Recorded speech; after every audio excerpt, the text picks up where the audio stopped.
Hi guys, और कैसे हैं आप सब लोग। जय श्री कृष्णा। आज का सेशन हम चालू कर रहे हैं प्रोनाउन का।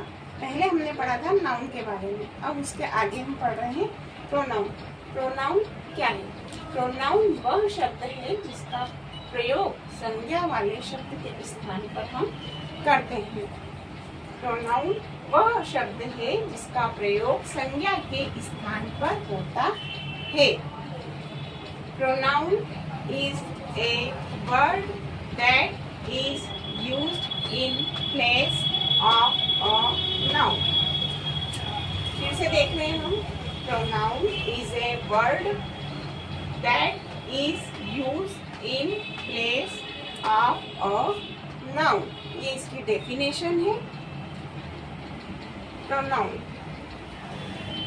is a word that is used. कहाँ यूज्ड है? संज्ञा के स्थान पर। In place of noun. कहाँ पर? संज्ञा के स्थान पर। In place of noun. For example, जैसे कि Hari is my friend, he lives in Delhi. Hari is my friend, he lives in Delhi. Hari मेरा फ्रेंड है और वो दिल्ली में रहता है। तो हमने पहले तो उसके नाम का प्रयोग किया हरी, और बाद में क्या बोला? वह दिल्ली में रहता है। तो ये जो वह हमने प्रयोग किया है वह हमारा प्रोनाउन हुआ। उसके जगह वह के लिए हमने ही लगाया, तो ये ही हमारा क्या हुआ? प्रोनाउन।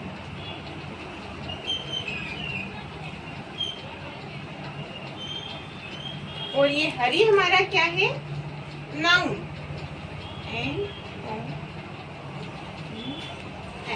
ये नाउन हरी और pronoun he. Hari is my friend, he lives in Delhi.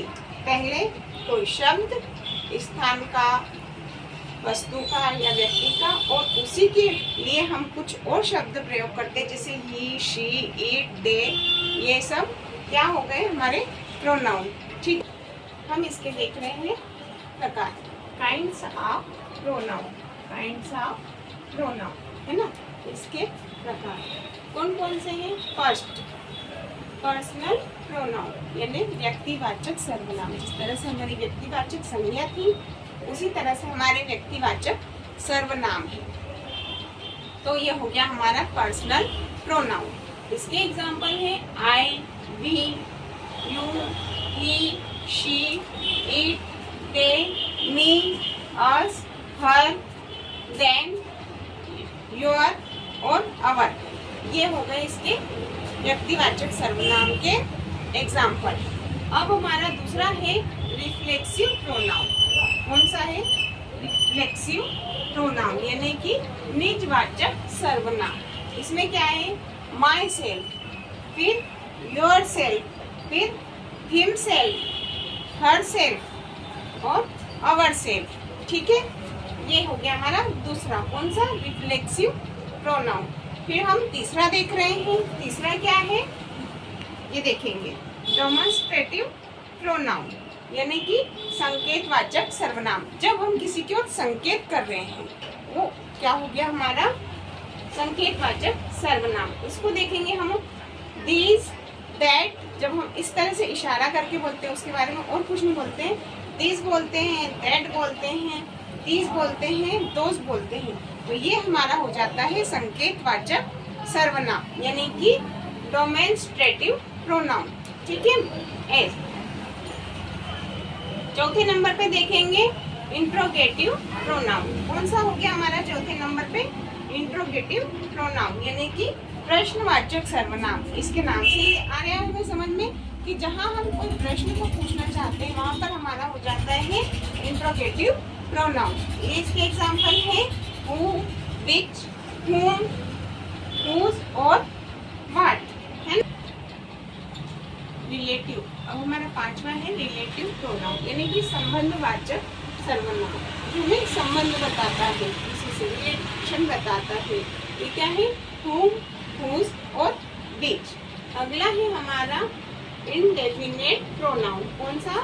Indefinite pronoun. ये anybody, somebody, somebody, nobody, someone और all। ये हमारा हो गया इंडेफिनेट प्रोनाउन। फिर 7 नंबर पे है हमारा डिस्ट्रीब्यूटिव प्रोनाउन, प्रत्येकवाचक सर्वनाम। इसके लिए आएगा ईच, एदर, नेदर। इसके बाद हम देखेंगे आठवां हमारा आ रहा है रेसिप्रोकल प्रोनाउन। ये है हमारा पारस्परिक सर्वनाम। इसमें क्या आएंगे, ये दो प्रोनाउन से मिलकर बनते हैं। किसे? दो प्रोनाउन से मिलकर बनते हैं। और ये कितने हैं? ये दो हैं, ईच अदर और वन अदर, अनादर।